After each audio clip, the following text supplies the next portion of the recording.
好，各位同學，大家好。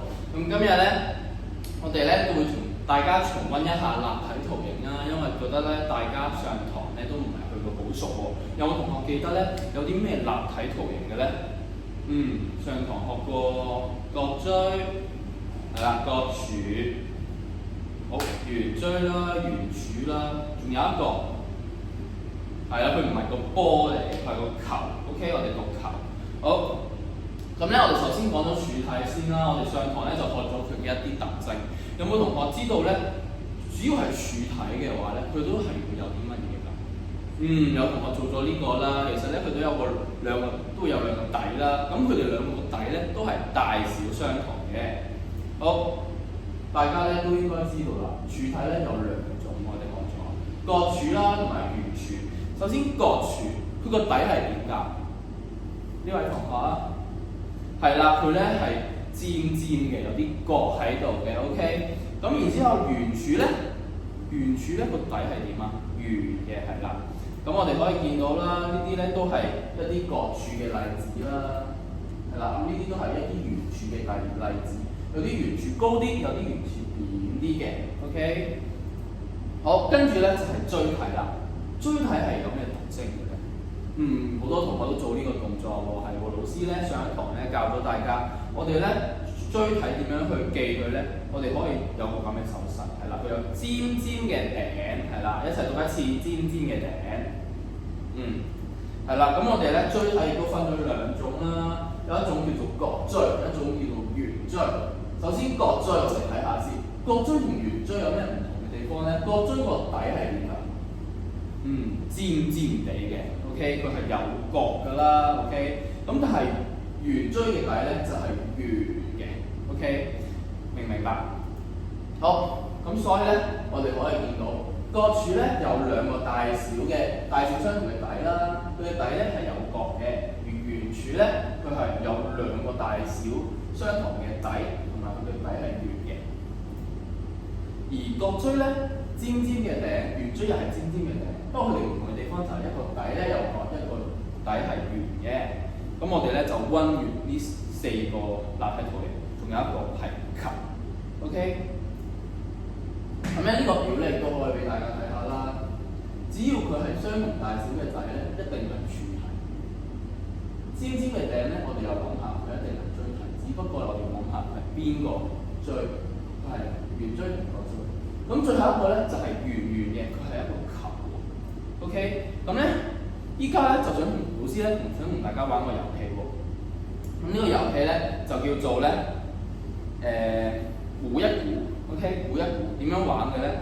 老師咧上堂同大家溫咗一啲教咗大家一啲立體圖形嘅特徵啦。咁今堂咧就想同大家玩呢個遊戲咧，就係我哋咧可以攞隻手，老師會咧傳一個雙俾大家。咁咧你咧就同組員玩下啦。例如老師依家抽，我摸下，咁咧我唔可以睇嘅喎，我要唔可以睇，然之後摸下咧，佢係有咩特徵嘅？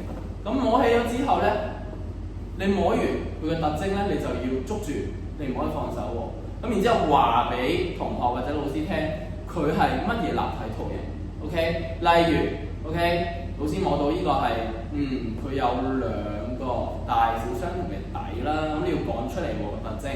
跟住咧，佢個底咧係尖尖有角嘅 ，OK， 咁所以咧係一個角柱 ，OK， 咁你就攞埋出嚟俾大家睇下係咪角柱啦。有冇問題 ？OK， 冇問題咧，咁依家老師咧就請組長出嚟攞啦。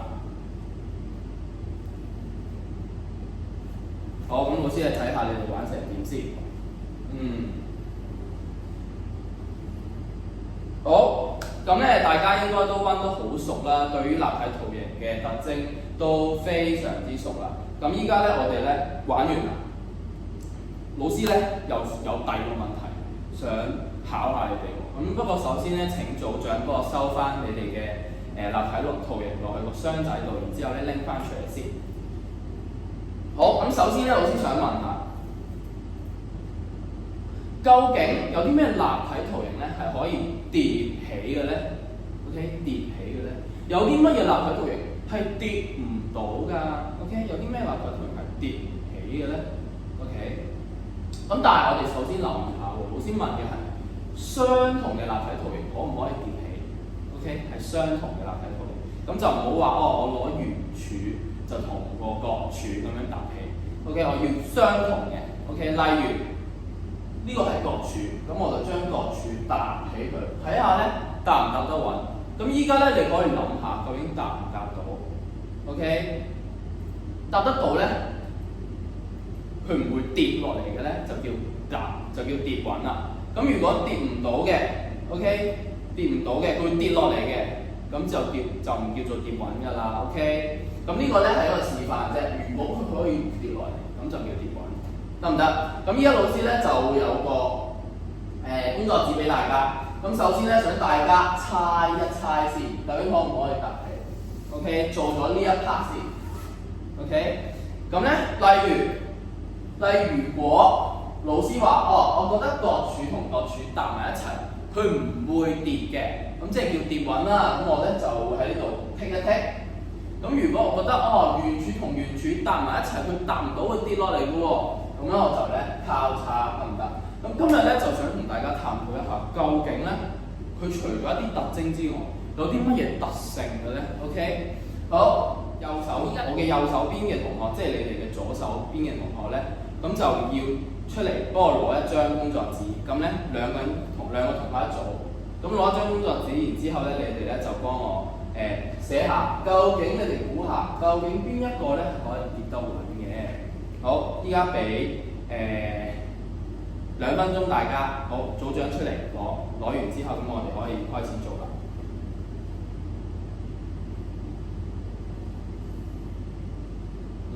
OK， 好，咁首先咧，同大家一齊睇下，究竟有幾多同學覺得呢個係乜嘢？角柱係啦，角柱可以跌得穩嘅，舉手。都幾多同學覺得角柱跌得穩喎？好，咁圓柱咧？有好多同學都冇舉手喎。OK， 係咪因為佢圓碌碌咧 ？OK， 唔知喎，我哋一陣咧做下呢個實驗，動手試一試。OK， 角錐有冇啊？有冇同學覺得佢可以跌得穩㗎？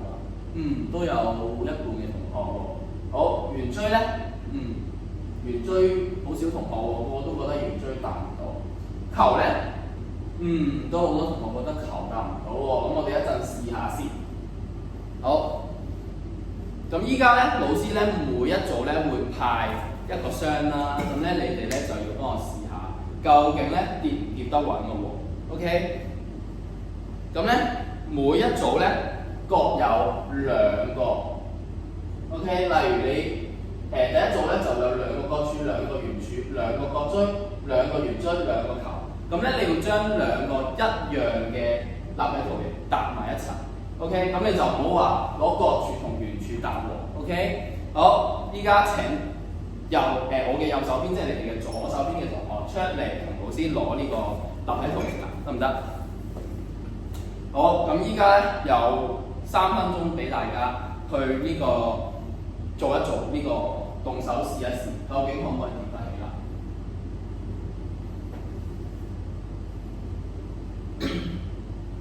係啦，同學記得咯喎，你試完一個之後咧，你要記得剔翻喎 ，OK？ 你覺得 OK？ 小眼睛看出來 ，OK？ 嗱，你隻眼咧望出嚟先 ，OK？ 睇下點樣做先，咁咧，如果你覺得跌得起，你喺呢個格仔剔 ，OK？ 如果唔得咧，交叉得唔得 ？OK？ 我可以開始做啦。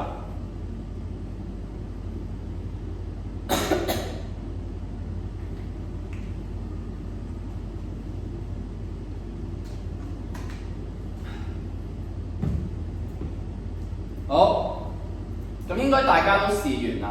咁咧，我依家咧想同學咧將你嘅立體圖形放翻落去個箱度先。OK， 咁我哋諗下咯喎。OK， 大家做咗實驗㗎啦嘛，咁應該咧可以知道個答案㗎咯，實質。好，咁首先角柱剔定交叉，係啦，佢其實係可以搭得穩嘅，因為佢有2個平嘅底啊嘛，咁所以咧平嘅底係可以搭起嘅。圓柱咧都係喎 ，OK， 我哋咧圓柱同圓柱只要2個底放埋一齊，咁我哋咧就可以搭得穩啦 ，OK。好，咁然之後角錐搭唔搭得穩啊？同學試下好唔好啊係啦，好多同學都已經答我話唔得啦，因為大家都試咗係啦，佢係會跌落嚟嘅喎。OK， 咁所以咧交叉OK， 咁圓錐咧，圓錐又得唔得啊？圓錐梗係唔得啦，係啦，你同學都講話唔得啦，係啦，佢會跌出嚟跌落去嘅，唔穩嘅。OK， 咁球咧，球又得唔得啊？球當然唔得啦，一定跌落嚟啦，係啦。OK， 因為佢圓碌碌嘅。OK， 好。咁咧，依家咧我哋咧第二個問題咯，究竟立體圖形咧可唔可以碌嘅咧 ？OK， 就好似老師張台突然之間本身平嘅歪咗喎 ，OK 歪咗喎。例如，我依家有本書，有張卡啦，咁咧本身平嘅，依家歪嘅 ，OK， 好歪嘅，好似依家咁樣。好 ，OK， 好似我老師用台嚟做示範啊，咁樣依家等等啊。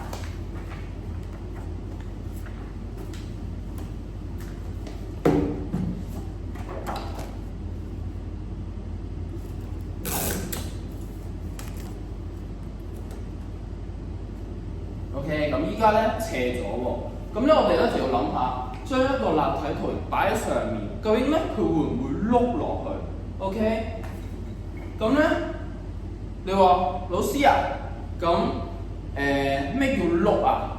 碌咧其實咧係講緊咧成個立體圖形咧係會轉緊嘅。OK， 你話老師，我放呢個積木。佢咁樣又叫唔叫碌落去啦？老師咧就話呢個咧叫做線落去 ，OK 唔係叫碌嘅，得唔得 ？OK 叫滾動係會碌落去嘅，得唔得？咁線落去咧，我哋就唔算，好似溜冰咁樣線就唔算嘅 ，OK。好，咁咧依家估下 ，OK 應該大家個工作紙都仲喺台面啊。咁咧依家幫我估下，究竟角柱咧佢係可唔可以滾動嘅咧？如果會嘅話咧，幫我停；唔得嘅話咧，交叉得唔得？好。依家咧幫我完成呢5題。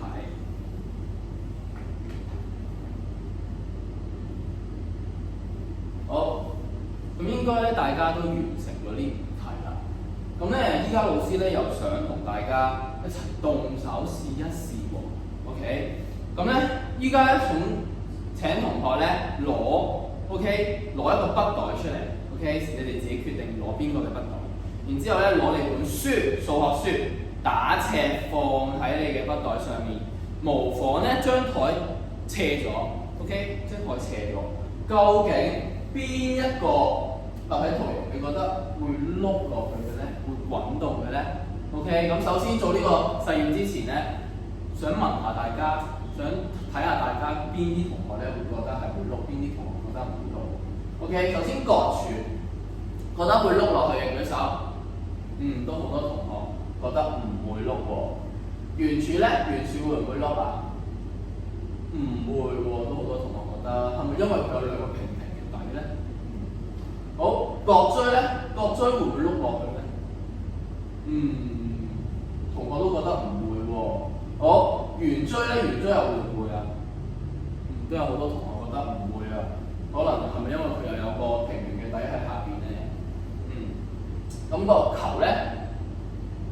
好多同學都舉手喎，因為球咧會碌落去，你就算擺喺平面，你推一推佢都碌落嚟啊。OK， 呢個咧應該大家都練過足球嗰啲咧，都係會滾動啦，咁所以大家都覺得會。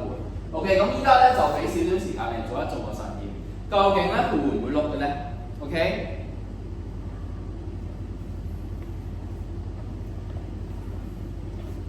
好，咁應該差唔多咯喎。好啦，咁依家咧。就同大家檢查下答案先。首先，角柱佢會唔會滾動嘅咧？係啦，其實佢係唔會滾動嘅喎。OK， 咁所以咧呢個係交叉。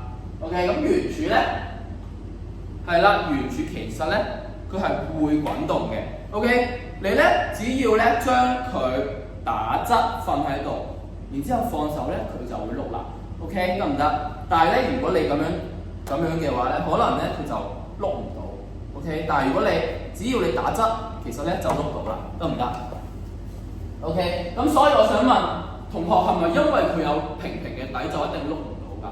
其實唔一定嘅喎。OK， 咁我哋就睇下咯。角錐咧，角錐碌唔碌到啊？角錐其實碌唔到嘅喎。你試下同學。好，角錐碌唔碌到咧？其實角錐碌唔到嘅。OK， 因為咧佢只係線落去嘅啫，每一個方面佢擺落去都係線嘅啫。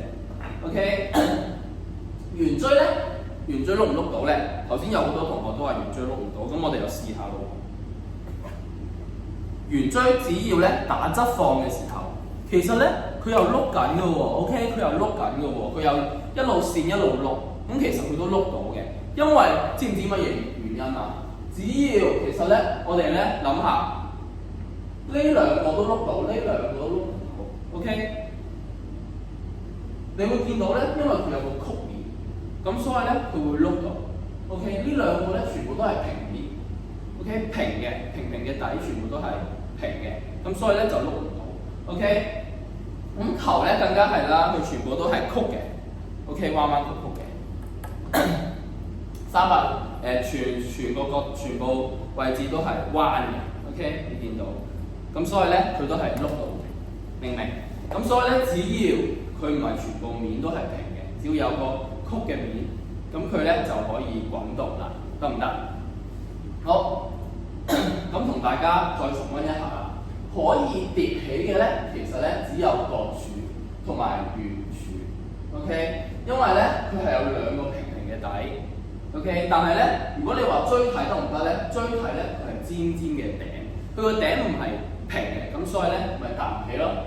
咁滾動嘅就只有圓柱啦、圓錐啦同埋球體，因為咧佢都有彎彎曲曲嘅，得唔得？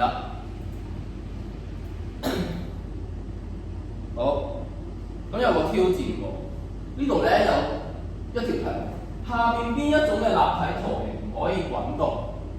可以滾動，但係又唔可以跌滾嘅咧 ，OK？ 又可以碌，又可以但係又唔可以跌滾嘅喎，係邊一種咧 ？OK？ 首先我哋睇下呢個，有冇同學知道係乜嘢啊？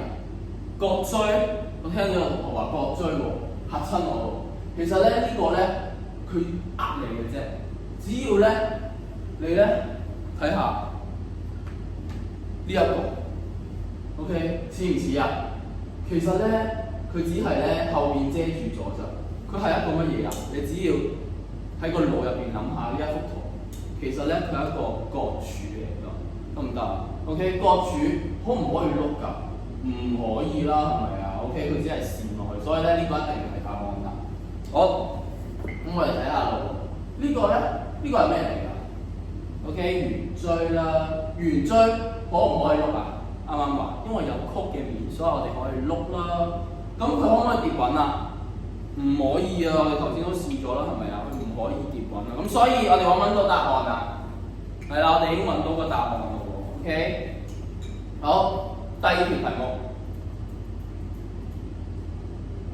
下邊邊一種圖形咧係唔可以踏滾嘅咧 ？OK， 但係咧亦都唔可以碌嘅喎。OK， 又唔可以踏滾，又唔可以碌。OK， 咁我哋睇下咯。首先第一個，呢個係咩嚟㗎？我聽到同學有講啦，角柱係啦，角柱可唔可以跌滾啊？梗係可以啦。咁所以咧呢個咧已經唔係答案啦。咁第二個球可唔可以跌滾啊？係啦，唔可以啦。可唔可以碌㗎？佢可以碌，係咪啊？可以碌，會碌落去嘅喎。OK， 咁所以咧呢個都唔係答案。我哋要揾到唔係跌滾。可以碌嘅，好，咁我哋又睇下咯。呢一個第三個 C 係一個咩啊？角錐係啦，角錐。咁咧角錐同角錐之間可唔可以跌滾啊？佢唔可以跌滾喎。咁咧可唔可以碌啊？試下咯喎，我哋頭先都試咗啦，佢係線落去嘅，唔可以碌。咁所以我哋係咪揾到答案啊？係啦，我哋揾到答案啦 ，C 就係個答案。OK， 咁今日咧翻到屋企咧，幫我完成書嘅第89頁啦，得唔得啊 ？OK， 咁有兩條題目，咁你哋咧翻屋企幫我諗下答案，得唔得？咁咧應該咧今日咧我哋做到呢啲實驗，記唔記得？啦。好，咁咧翻屋企咧幫我完成翻佢。咁然之後咧，下一堂咧我哋咧會有個遊戲俾大家喎。咁我哋咧要運用翻今堂學過嘅嘢。有呢個我哋諗下圓錐計可唔可以搭起啦，跟住柱體又可唔可以搭起？然之後咧我哋會做一